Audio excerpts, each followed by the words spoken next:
মধ্যপ্রাচ্যে উত্তেজনা নতুন মাত্রায়, টানা হামলা ও মানবিক সংকট গভীর হচ্ছে।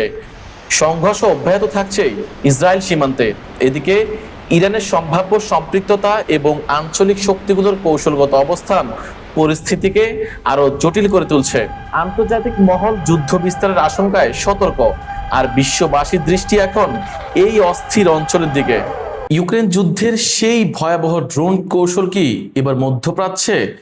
বাগদাদে মার্কিন ঘাঁটিতে ইরান সমর্থিত মিলিশিয়াদের ফাইবার অপটিক ড্রোন হামলা বিশ্বজুড়ে নতুন উদ্বেগের জন্ম দিয়েছে। জ্যামার দিয়েও যা ঠেকানো অসম্ভব, সেই ড্রোন প্রযুক্তির মুখে কতটা সুরক্ষিত মার্কিন সেনারা? ইরান সমর্থিত ইরাকি মিলিশিয়াদের চলতি সপ্তাহে প্রকাশ করা ভিডিও ক্লিপগুলো ইউক্রেন যুদ্ধ অনুসরণকারী যে কোনো ব্যক্তির কাছে পরিচিত মনে হচ্ছে।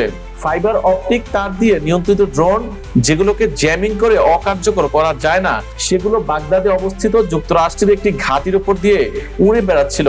এরপর FPV নামে পরিচিত ড্রোনগুলো হঠাৎ নিচে নেমে লক্ষ্যবস্তুতে আঘাত হানে, আর সেই লক্ষ্যবস্তু হলো মাটিতে থাকা একটি মার্কিন ব্ল্যাক হক হেলিকপ্টার এবং একটি আকাশ প্রতিরক্ষার রাডার ব্যবস্থা। এটি যুদ্ধের এমন একটি নতুন কৌশল, আর এই কৌশলের প্রয়োগ ঘটছে মধ্যপ্রাচ্যে। যুক্তরাষ্ট্রের প্রেসিডেন্ট ডোনাল্ড ট্রাম্প মধ্যপ্রাচ্য অঞ্চলে হাজার হাজার মার্কিন সেনা পাঠিয়েছেন। তার সর্বশেষ কূটনৈতিক উদ্যোগ ব্যর্থ হলে তিনি হরমুজ প্রণালী আবারও চালু করা এবং ইরানকে যুদ্ধবিরতিতে বাধ্য করতে স্থল ও নৌ অভিযান পরিচালনার বিষয়টি বিবেচনা করছেন।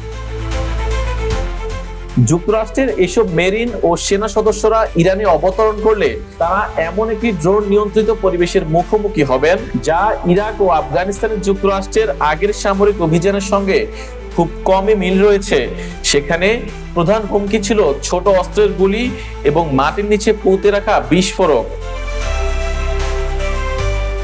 যুক্তরাজ্যের বিমান বাহিনীর অবসরপ্রাপ্ত এয়ার মার্শাল মার্টিন স্যামসন বলেন, পারস্য উপসাগরে মোতায়েন করা যে কোনো মার্কিন স্থল সেনা বা যুদ্ধ জাহাজ হাতের কাছে লক্ষ্যবস্তু হিসেবে গণ্য হবে এবং উভয় পক্ষই FPV ড্রোন ব্যবহারে সক্ষম। বর্তমানে international institute for strategic studies নামের একটি চিন্তন প্রতিষ্ঠানের মধ্যপ্রাচ্য শাখার প্রধান হিসেবে আছেন 3 তারকা জেনারেল পদমর্যাদার সাবেক এই বিমান বাহিনী কর্মকর্তা।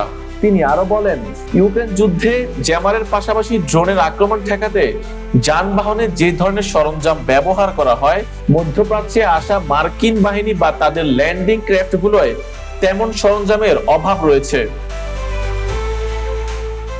স্যামসন বলেন, ইরান সম্ভবত এই দুর্বলতা আগে থেকেই আঁচ করতে পেরেছে এবং রাশিয়ার কাছ থেকে এই বিষয়ে অভিজ্ঞতা অর্জন করেছে যে কিভাবে এই সুযোগ কাজে লাগানো যায়। তবে এই বিষয়ে পেন্টাগন কোনো মন্তব্য করতে রাজি হয়নি।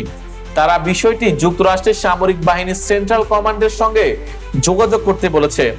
সেন্টকম মধ্যপ্রাচ্যে মার্কিন সামরিক অভিযান তদারকি করে থাকেন।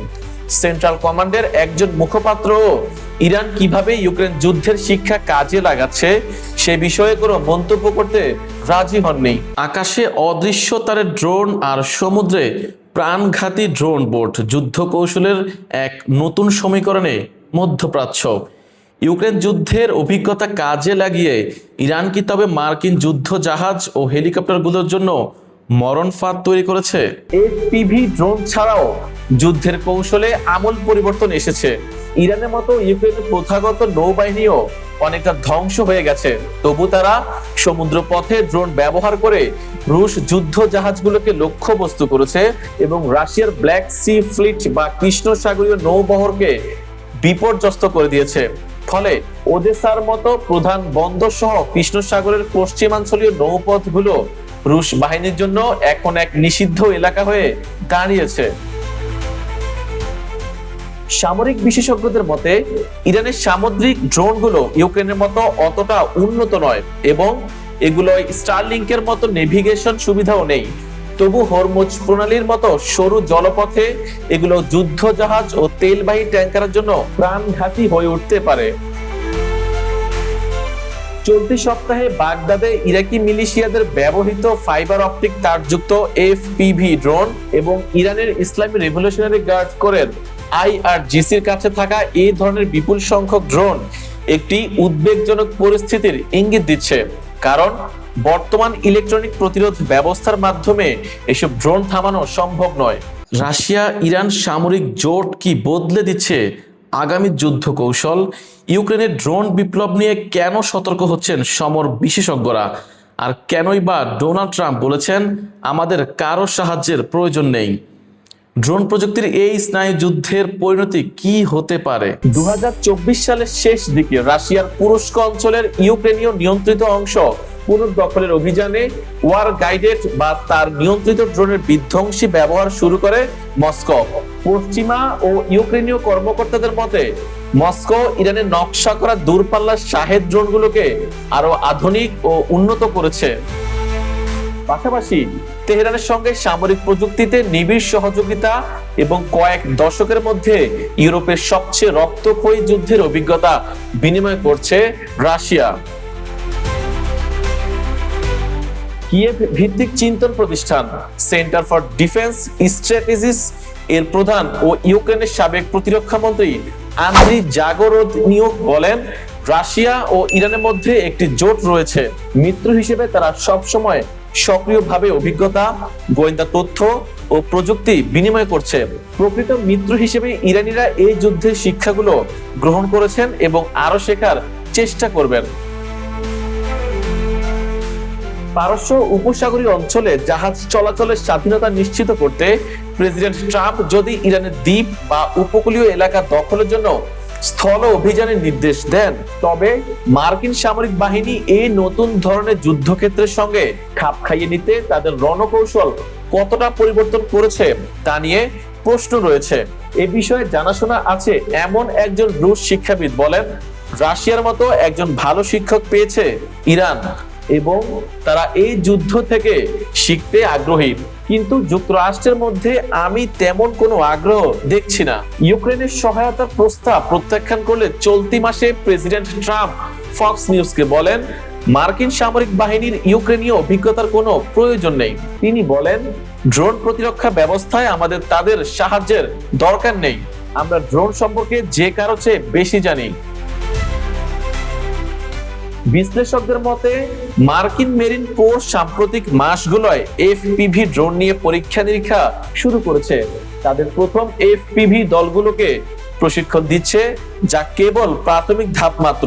ওয়াশিংটন ভিত্তিক চিন্তন প্রতিষ্ঠান Carnegie endowment for international piece এর সিনিয়র ফেলো মাইকেল কফম্যান বলেন, যুক্তরাষ্ট্রের সামরিক ইউনিটগুলো এফপিভি প্রযুক্তি এবং বাহিনী ও বর্তমান যুদ্ধ কৌশলে এর প্রভাব বোঝার প্রাথমিক পর্যায়ে রয়েছে। ইউক্রেন বর্তমানে যে প্রতিরক্ষামূলক সক্ষমতায় পৌঁছেছে সেখানে যেতে আমাদের এখনো দীর্ঘ পথ পাড়ি দিতে হবে। যুক্তরাষ্ট্র ও দেশটির নেতৃত্বাধীন সামরিক জোট ন্যাটোর শীর্ষ কমান্ডাররা দীর্ঘদিন ধরে ইউক্রেনের এই ড্রোন বিপ্লবের গুরুত্বকে উপেক্ষা করে আসছিল। তাদের যুক্তি ছিল, পশ্চিমা সামরিক বাহিনী তাদের আকাশপথের একচ্ছত্র আধিপত্য ও নিখুঁত হামলা সক্ষমতার মাধ্যমে ভিন্ন কায়দায় যুদ্ধ করবে। ভূ রাজনৈতিক পরামর্শক প্রতিষ্ঠান রাসমুসেন গ্লোবাল এর প্রধান নির্বাহী এবং ন্যাটোর সাবেক নীতি পরিকল্পনা পরিচালক ফাব্রিস ফতিয়ার বলেন, ন্যাটোর শীর্ষ পর্যায় সহ এখনো এক ধরনের ঔদ্ধত্যের দেয়াল রয়েছে, কারণ আমাদের অনেক উন্নত ব্যবস্থা আছে, কিন্তু বাস্তবে এখন ইউক্রেনীয়দের চেয়েও এই খাতে বেশি অগ্রগামী হওয়া প্রয়োজন। ইউক্রেনে যা ঘটছে এবং ইরান যেভাবে বিমান হামলা মোকাবেলা করছে তা একটি সতর্ক বার্তা। পারস্য উপসাগরের ড্রোন যুদ্ধের নতুন আতঙ্ক। গত 28 ফেব্রুয়ারি থেকে ইরানে মার্কিন ও ইসরায়েলি হামলা চললেও রোখা যাচ্ছে না রাশিয়ার সহায়তায় তৈরি ইরানের আধুনিক ক্ষেপণাস্ত্র ও ড্রোন। বিশেষজ্ঞরা বলছেন, ইউক্রেন যুদ্ধের আদলে হরমুজ প্রণালীতে 30 মাইল জুড়ে তৈরি হয়েছে এক ভয়ঙ্কর কিল জোন। পেন্টাগন আত্মবিশ্বাসী হলেও ফাইবার অপটিক ড্রোনের এই অদৃশ্য লড়াইয়ের মুখে কি সত্যি অপ্রস্তুত পশ্চিমারা? গত 28 ফেব্রুয়ারি ইরানের যুক্তরাষ্ট্র ও ইসরায়েলের শুরু হওয়া বিমান হামলা এখন পর্যন্ত পারস্য উপসাগরীয় দেশগুলো বা ইসরায়েলের উপর পাল্টা ক্ষেপণাস্ত্র ও ড্রোন হামলা বন্ধ করতে পারেনি। এমনকি বিশ্বের 1/5 তেল গ্যাস পরিবহনের পথ হরমুজ প্রণালীতে জাহাজ চলাচলের স্বাধীনতাও নিশ্চিত করা সম্ভব হয়নি। রাশিয়া ইউক্রেন যুদ্ধে রণক্ষেত্রের বেশিরভাগ হতাহতের কারণ হিসেবে দেখা গেছে এফপিভি ড্রোনকে। সেখানে যুদ্ধের সম্মুখ রেখার উভয় পাশে 20 মাইলের বেশি এলাকা জুড়ে ড্রোনের এক কিল জোন বা মৃত্যুপরী তৈরি হয়েছে। এই ড্রোনগুলোর বেশিরভাগই এখন ফাইবার অপটিক তারের মাধ্যমে পরিচালিত হয়।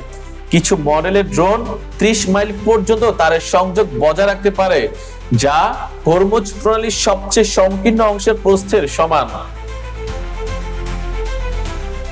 ফরেন পলিসি রিসার্চ ইনস্টিটিউটের সিনিয়র ফেলো ও ইউক্রেন যুদ্ধের সম্মুখ ভাগ নিয়মিত পরিদর্শন করা মেরিন কোরের সাবেক পদাধিক কর্মকর্তা রব লি বলেন, ফাইবার অপটিক এফপিভি ড্রোন মোকাবেলার জন্য ইউক্রেনে উদ্ভাবিত সবচেয়ে কার্যকর উপায় হলো ড্রোনগুলো ওড়ানোর আগেই সংশ্লিষ্ট ড্রোন টিমগুলোকে শনাক্ত করে নির্মূল করা। নিউ ইয়র্ক ভিত্তিক কৌশলগত পরামর্শক প্রতিষ্ঠান হরাইজন এনগেজ এর গবেষণা প্রধান মাইকেল নাইটস বলেন, দূরপাল্লার অস্ত্র এবং গোয়েন্দা তথ্য ও নজরদারি ব্যবস্থায় যুক্তরাষ্ট্রের যে শ্রেষ্ঠত্ব রয়েছে তা ব্যবহার করে ড্রোন ক্রুদের দমন করা সম্ভব। এই গবেষক আরো বলেন, আমরা যদি হরমুজ প্রণালীতে অভিযান পরিচালনা করি তবে সেখানে আমাদের অত্যন্ত নিবিড় নিরাপত্তা বলয় থাকবে। যদি ইলেকট্রনিক ওয়ারফেয়ারে বিশ্বের সবচেয়ে সক্ষম সামরিক বাহিনী 30 মাইল বাই 30 মাইল একটি এলাকায় নজর দেয়, তবে সেখানে এফপিভি ড্রোন কার্যকরভাবে ব্যবহার করা অনেক বেশি কঠিন হয়ে পড়বে। যদিও ইউক্রেনীয়রা এ বিষয়ে নিশ্চিত হতে পারছে না, ইউক্রেনের সাবেক পররাষ্ট্রমন্ত্রী পাভলো ক্লিমকিন বলেন, প্রযুক্তিগতভাবে, মানসিকভাবে কিংবা অভিজ্ঞতার দিক থেকে যুক্তরাষ্ট্র বা ইউরোপীয় কোনো সশস্ত্র বাহিনী এই চ্যালেঞ্জের জন্য প্রস্তুত নয়। আধুনিক যুদ্ধক্ষেত্রে প্রযুক্তির এই জয়গান যেমন বিস্ময়কর তেমনি উদ্বেগজনক। ইউক্রেন থেকে ইরান ড্রোন এখন আর কেবল নজরদারি যন্ত্র নয়, বরং এক অদৃশ্য মরণফাঁদ। যুক্তরাষ্ট্র কি পারবে তাদের প্রথাগত শ্রেষ্ঠত্ব বজায় রাখতে, নাকি এই ফাইবার অপটিক ড্রোনের জালে বদলে যাবে মধ্যপ্রাচ্যের মানচিত্র? উত্তরটা হয়তো তোলা আছে ভবিষ্যতের গর্ভে।